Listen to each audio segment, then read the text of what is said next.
네, 공수처의 존재에 대해서 국민들께서 여러 의문을 표합니다. 좀 똑바로 하셔야 될 것 같습니다. 첫 번째 질문 드립니다. 윤석열 대통령에 대해서 체포영장과 구속영장 신청했는데 이것을 중앙지법이 아닌 서부지법에 한 이유가 뭡니까 도대체? 지금 이 법에 대해서 조금 혼돈이 있는 것 같은데요. 공수처법 31조에 의하면 그 관할에 대해서 규정하고 있습니다.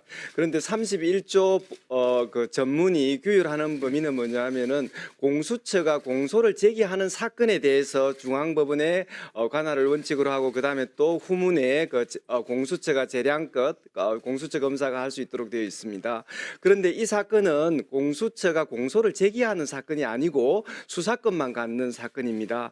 그래서 이 사건에 있어서 법은 형사소송법의 원칙으로 들어가서 그 관할을 정해야 됩니다. 저희들이 그 중앙법원에 영장을 청구할 때는 여러 피의자들이 관련되어 있고 특히 그 중에 이상민 피의자가 주소지가 강남구라서 서울중앙지방법원을 쉽게 그 관할로 했습니다. 그런데 그 이후에 이제 개별적인 피의자들을 상대로 체포영장을 청구하고 그 다음에 군인들에 대해서 청구할 때는 중앙군사법원을 이용하게 되었습니다. 그래서 이 사건에 있어서 관할의 문제는 형사소송법의 적용 문제라는 걸 다시 한번 말씀드립니다. 아무런 문제가 없다는 거예요? 전혀 문제가 없고 지금 제일 관련성이 많은 부분은 서울 서부법원, 그다음에 국회가 소재한 서울 남부법원이 관할 관련성이 제일 많다는 의견입니다. 그 체포영장을 서부지법에서 발부했는데 체포영장에 대한 불복 절차인 체포 적부심 이걸 중앙지법이 한 것은 굉장히 이례적이지 않습니까? 뭐 원래 그 체포영장을 발부한 법원에 그 적부심을 결론만 하는 것을 이례적이긴 하죠. 그래도 가능한 거죠. 뭐 저희들은 좀 이례적으로 보고 있습니다. 예. 네. 두 번째 질문할게요. 압수수색영장, 윤석열과 김용현 등에 대한 압수수색영장과 통신영장 이것을 중앙지법에 제일 처음에 했다가 그 다음에 기각되자 서부지법으로 한 이유 여기에 대해서 의심들이 많은데 도대체 왜 그런 겁니까? 기각되자 서부법원으로 간 것이 아닙니다.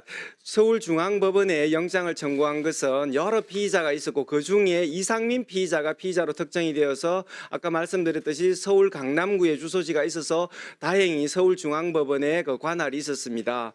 자, 그런데 저희들이 20여일 이제 수사를 하는 중에 이상민 피의자의 여러 가지 정황들은 드러나지 않고 그 다음에 또 군인들에 대해서는 중앙군사법원이 관할을 가지고 그래서 범죄지하고 그 다음에 여러 부분들을 따졌을 때 지금 특히 윤석열 대통령에 대한 체포영장을 청구할 때는 범죄지 그 다음에 피의자의 소재지 전부 다 서울 서부지방법원이었습니다. 그래서 윤석열 대통령에 대해서 서울중앙법원에 되려 청구했으면 관할권의 존부에 대해서 판사님이 많이 고민을 하셨지 않을까 싶습니다. 아니 압수수색영장에 대해서 중앙지법에 했다가 기각된 거 아니에요? 압수수색 영장에 대해서는 여러 피의자를 상대로 청구를 한 바가 있고 또 그다음에 중복 수사권을 이유로 해서 거기 기각 사유에 중복 수사 말고 중복 수사라는 이유 말고 내란죄 수사권이 없다. 이 기각 사유 있습니까 없습니까? 내란죄 수사권을 문제로 삼아서 기각된 바가 전혀 없습니다. 다음에요. 처장님 우리법 연구회 출신입니까? 저는 아닙니다. 그리고 수사기로 검찰로 이첩할 때 빠짐없이 했습니까? 네, 지금 아니, 빠짐없이 했습니까? 빠짐없이 했고 지금 문제 삼는 부분이 지금 문상호 사령관에 대한 체포영장이 왜 그 윤석열 대통령에 대한 기록이 없느냐 하는 건데 지금 문상호 그 사령관은 그 자체가 또 체포가 되었고 또 구속영장 청구된 별도의 그 군사법원에 보낸 기록에 정본이 있습니다. 그래서 그 부분을 문제 삼는 것 같은데 전혀 지금 윤석열 대통령에 대한 그 형사 기록에 빠진 기록이 전혀 없습니다. 누락된 것이 아니고 문상호 사령관에 대한 것이 참고 자료로 더 추가됐다는 얘기입니까?